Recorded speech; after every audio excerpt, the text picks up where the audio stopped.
dan perangkat lunak proses bisnis secara kompleks. Lalu, validitas sistem menjadi aspek kritis dalam sebuah organisasi. Ada dua, yaitu ada keandalan dan keamanan. Keandalan adalah konsistensi operasional dan ketahanan terhadap kegagalan. Keamanan adalah perlindungan dari resiko. Menurut Enterprise Strategy Group, pada tahun 2023, 69% organisasi mengalami setidaknya satu insiden keamanan dalam 12 bulan terakhir. Hanya 52% mampu menganalisis validitas sistem mereka secara menyeluruh.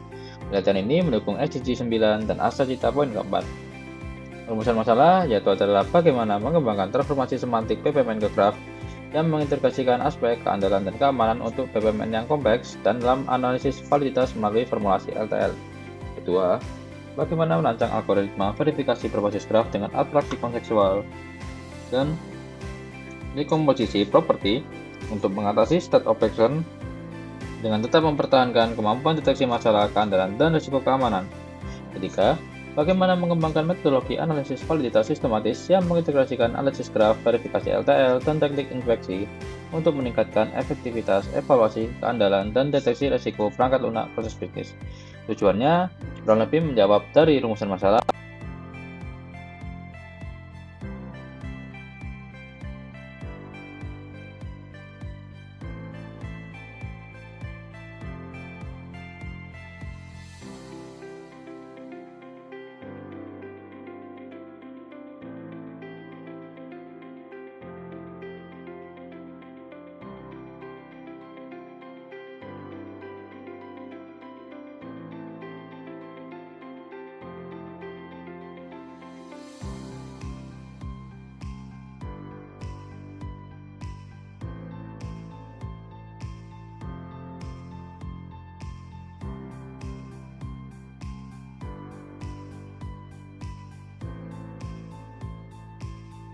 Melalui studi kasus. State of the art-nya sebelum-sebelumnya, kendalanya yaitu adalah hanya berfokus pada keandalan tanpa mempertimbangkan risiko keamanan, kemudian menghadapi kendala juga dalam memverifikasi elemen BPMN yang sangat kompleks. Ketiga yaitu analisis terbatas pada sebagian elemen BPMN, dan keempat yaitu belum mengintegrasikannya dengan analisis secara graf yang sangat lebih baik dibanding dengan analisis lebih biasa. Kemudian keterbaruannya pasti yaitu transformasi semantik dari BPMN biasa menuju ke graf yang memetakan properti keamanan secara spesifik seperti fraud, deadlock, dan race condition ke atribut graf dan verifikasi LTL. Kemudian ada algoritma analisis validitas berbasis graf dengan abstraksi kontekstual dan dekomposisi berbasis properti. Lalu ada metodologi SABPF yang mengintegrasikan pilihan struktural graf, verifikasi LTL, dan inspeksi risiko. Lalu ini adalah representasi berbasis graf. Di sini ada mengubah model BPMN menjadi struktur graf. Bisa dilihat, kemudian ada LTL. Kenapa kita pakai LTL? Karena digunakan sebagai formalisasi analisis secara menyeluruh. Jadi, tidak hanya verifikasi, tetapi LTL juga bisa mendeteksi terkait masalah keandalan seperti deadlock, race condition, atau live lock, ataupun fraud. Kemudian, berikut adalah komponen metodologi SABPF. Jadi dari original, model graf originalnya diubah menjadi proses agregasi kontekstual, lalu diverifikasi secara LTL, kemudian mendapatkan verifikasinya, kemudian hasilnya dikembalikan lagi hingga tercipta model graf terabstraksi. Seperti ada properti keamanannya, yaitu ada deadlocknya seperti apa, race condition seperti apa, dan fraudnya seperti apa.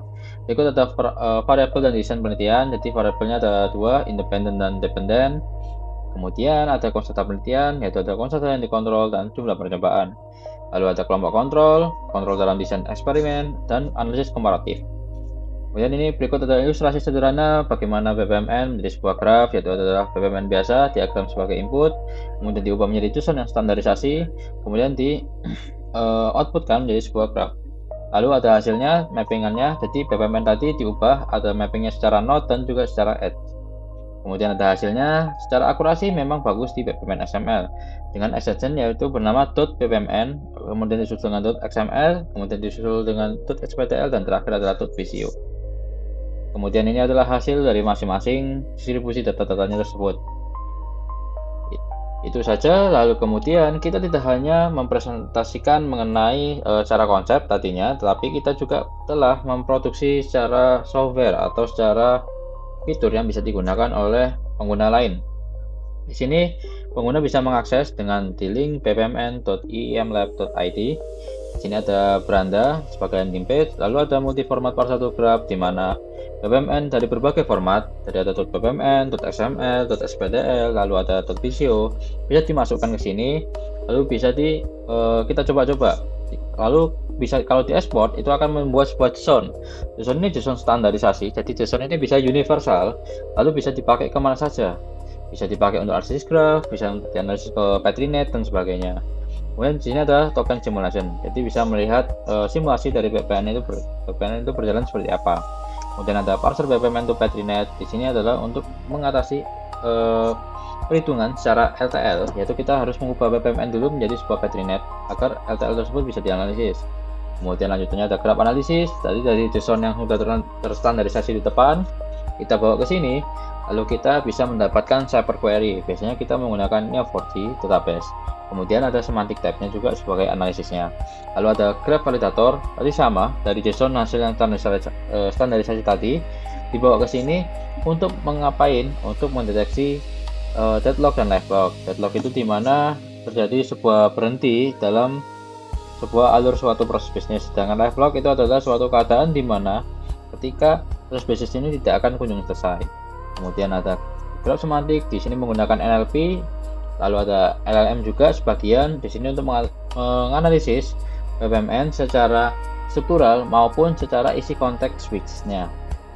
Kemudian selain dari software ini, kita punya library yang bisa dipakai public.